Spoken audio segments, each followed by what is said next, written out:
Israel और Hamas के दरमियान जंग को तकरीबन 2 साल मुकम्मल हो रहे हैं, लेकिन इन 2 सालों में सिर्फ कत्ल और मासूम बच्चों के साथ दरिंदगी या फिर बुजुर्ग और खवातीन की मौत के अलावा इजराइल को कुछ हासिल नहीं हुआ है। और यही बात अब इजराइल के सिक्योरिटी फोर्सेस भी एक तरह से मान रहे हैं। इजराइल के सिक्योरिटी फोर्सेस ने अब यह बात बिन्यामिन नेतन्याहू को भी एक तरह से बता दी है कि इजरायली फौज के सरबराह एयाल ज़ामिर ने वज़ीर आज़म बिन्यामिन नेतन्याहू को बताया है कि गजा शहर पर मुकम्मल कब्जे के लिए 6 महीने दरकार होंगे। यानी अगर गजा पर अब से मुकम्मल कंट्रोल इजराइल करना चाहता है तो यहां से 6 महीने लगेंगे। लेकिन इसके बावजूद जो ज़ामिर ने बड़ी बात कही है कि हमास को अस्करी और ना ही सियासी तौर पर शिकस्त दी जा सकेगी। यानी अब खुद इजराइल की फौज के जो सबसे बड़े यानी आर्मी जो चीफ हैं उन्होंने कहा है, इजरायली फौज के सरबराह एयाल ज़ामिर ने यह कहा है कि गजा पर कंट्रोल तो किया जा सकता है लेकिन हमास को मिटाया नहीं जा सकता है। हमास की जो सिक्योरिटी फोर्सेस की जो विंग है उन्हें खत्म नहीं किया जा सकता है, क्योंकि पिछले 2 साल में अगर आप उठाकर देखिए तो हमास का कोई नुकसान नहीं हुआ है, या जितने बड़े पैमाने पर हमास का नुकसान होना चाहिए था वो नुकसान नहीं हुआ है। और पिछले 2 सालों में सिर्फ गजा को पूरे तौर से तबाह बर्बाद कर दिया गया। गजा में जो मासूम है उनका कत्ल किया गया, गजा में बुजुर्गों का और खवातीन का कत्ल किया गया है, गजा में बेगुनाहों का खून बहाया गया है। और इसके अलावा पिछले 2 सालों में इजराइल को कुछ हासिल नहीं हुआ है गजा में, महज कत्ल और गारदगरी के। और यह बात अब खुद इजराइल के जो फौजी सरबराह हैं एयाल ज़ामिर, उन्होंने इस बात को खुद कबूला है और उन्होंने अब बिन्यामिन नेतन्याहू से भी साफ साफ अल्फाज में कह दिया है कि अब इजराइल गजा को जरूर फतेह कर सकता है या गजा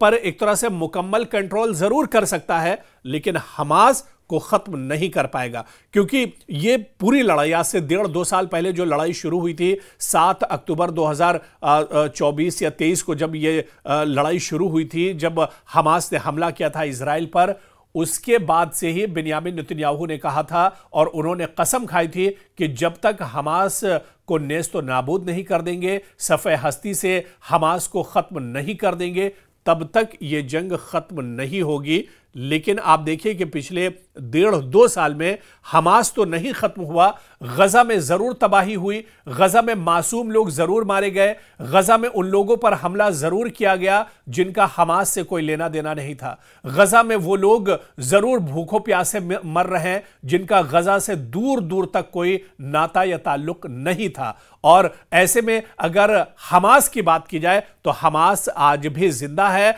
हमास के लड़ाके आज भी एक तरह से एक्टिव हैं, हमास के लड़ाके लगातार इजराइल के नाक में दम किए हुए। हमास के अलग अलग जो सिक्योरिटी विंग्स थे, चाहे अल कसाम ब्रिगेड की बात करें या दूसरे जो सिक्योरिटी विंग हैं, वो आज भी एक्टिव हैं और पूरी ताकत के साथ इजराइल के ऊपर हमलावर हैं, बिन्यामिन नेतन्याहू के नाक में दम किए हुए हैं। लेकिन वो हमास जिसके लिए बिन्यामिन नेतन्याहू ने कसम खाई थी कि उसे नेस्तो नाबूद कर देंगे, वो हमास आज भी एक तरह से मौजूद है, एक्टिव है और उसकी कार्रवाइयां लगातार जारी हैं। आप भी देखिए कि हमास के पास आज भी इजराइल के 20 से ज्यादा बंधक हैं, इजराइल के जो अगवा हैं वो आज भी हमास के पास एक तरह से मौजूद हैं। और बिन्यामिन नेतन्याहू या दुनिया की जो सबसे बड़ी फौजी ताकत है या जो सुपर पावर है इजराइल की, वो एक तरह से अपने यरगमालियों तक को नहीं छोड़ा पाए हैं। इतनी बड़ी ताकत, और जहां पर हमास एक बहुत छोटा सा विंग है, हमास बहुत छोटा सा एक ग्रुप है जो आज से नहीं बरसों से एक तरह से मज़ाहमत कर रहा है, इजराइल के खिलाफ एक तरह से खड़ा है, और उस हमास को इजराइल नहीं खत्म कर पाया है, बल्कि उसी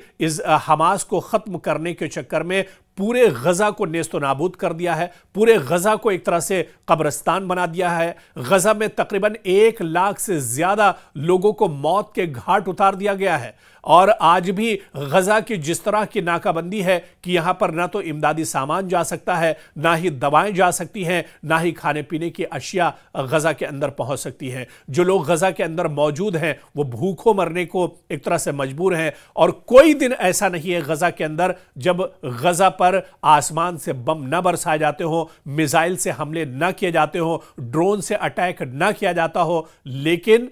जिस हमास के लिए यह हमला किया जा रहा है वो हमास आज भी बाकी है, वो हमास आज भी एक्टिव है, वो हमास आज भी बिन्यामिन नेतन्याहू और इजराइल के लिए सबसे बड़ा खतरा बना हुआ है। लेकिन आप देखिए कि अब जो बयान इस बीच में इजराइल फौज के सरबराह एयाल ज़ामेर का आया है, उन्होंने बिन्यामिन नेतन्याहू को बताया है कि गजा शहर पर मुकम्मल कब्जा हो सकता है, कंट्रोल हो जाएगा और उसके लिए 6 महीने दरकार होंगे, लेकिन हमास को मुकम्मल तौर पर शिकस्त नहीं दी जा सकती है। दरअसल यह बयान ऐसे टाइम पर आया है जब नेतन्याहू की हिदायत पर इजरायली फौज गजा शहर में कार्रवाइयां बढ़ाते हुए पूरे के पूरे रिहायशी इलाके तबाह कर रही है। ड्रोन और मिसाइल से अटैक किए जा रहे हैं, बम बरसाए जा रहे हैं और इन इंतबाहात को नजरअंदाज कर रही है कि इससे कैदियों की जान को शदीद खतरा लाहक हो सकता है। एक तरफ इजराइल में भी लगातार प्रोटेस्ट हो रहे हैं, एहतजाज हो रहे हैं। लोग ये कह रहे हैं कि जिस तरह से अब बम गजा के ऊपर बरसाए जा रहे हैं, ऐसे में जो इजराइल के बंदी हैं, इजराइल के जो बंधक हैं, अगवा हैं हमास के पास, उनकी भी जान को खतरा हो सकता है। लेकिन बिन्यामिन नेतन्याहू को उनकी जान की कोई फिक्र नहीं है और लगातार गजा पर हमले एक तरह से किए जा रहे हैं। और इसी तरह से एक टीवी चैनल के मुताबिक एयाल ज़ामेर ने सियासी क़यादत को वाज़ेह किया है कि मुजव्वज़ा ज़मीनी कार्रवाई से कोई फैसला कुन नतीजा हासिल नहीं होगा। इनका कहना था कि वो हुकूमत के साथ नताइज के बारे में हकीकत पसंदाना तवक्कुआत शेयर करना चाहते हैं। एयाल ज़ामेर ने एक बंद कमरा इजलास में कहा कि हतमी फैसला कुन कामयाबी के लिए गजा के दीगर इलाकों और मरकजी कैंपों तक कार्रवाई फैलानी होगी, लेकिन इसे इजराइल को ऐसे शहरी चैलेंजेस का सामना करना पड़ सकता है जिन्हें फौज बर्दाश्त करना नहीं चाहती। इजरायली सिक्योरिटी इदारों के अंदाजों के मुताबिक गजा पर काबू पाने के लिए कई माह से लेकर आधा साल, 6 महीने या उससे ज्यादा का भी वक्त दरकार होगा, जिसके बाद इलाके के मजीद वसी कार्रवाई करनी होगी। और इसी तनाजुर में एक टीवी चैनल ने बताया कि नेतन्याहू ने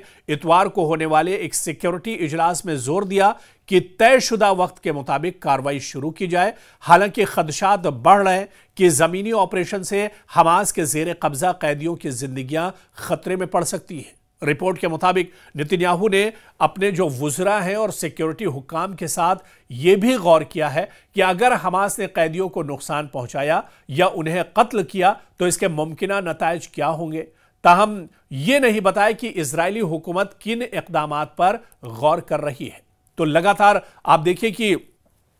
गजा पर हमला किया जा रहा है, गजा को पूरे तौर से कंट्रोल करने की कोशिश की जा रही है, लेकिन दूसरी तरफ जो इजरायली फौज के चीफ हैं, सरबराह हैं, उन्होंने बिन्यामिन नेतन्याहू को साफ साफ अल्फाज में कह दिया है कि गजा पर कंट्रोल हो सकता है, कुछ वक्त और लग सकता है, लेकिन हमास को नहीं मिटाया जा सकता है। यानी दुनिया की जो सुपर पावर है, जो टेक्नोलॉजी में इस वक्त दुनिया में सबसे आगे है, इजरायली हुकूमत, उसने भी हाथ खड़े कर दिए हैं कि हमास को मिटाया नहीं जा सकता है, हमास को तबाह बर्बाद नहीं किया जा सकता है, यह सफ़े हस्ती से नहीं मिटाया जा सकता है, क्योंकि बिन्यामिन नेतन्याहू ने कसम खाई थी कि हमास को जब तक मिटा नहीं लेंगे तब तक यह जंग जारी रहेगी। और यही सनक एक तरह से बिन्यामिन नेतन्याहू की, जिसने गजा को तबाह कर दिया। गजा में एक तरह से मासूमों का बड़े पैमाने पर कत्लेआम किया गया। यह तारीख में भी दर्ज होगा कि हमास एक छोटे से विंग को, हमास जैसे छोटे से ग्रुप को मिटाने के लिए लाखों मासूमों का, लाखों बेगुनाहों का खून इजराइल ने बहाया था। और तारीख इस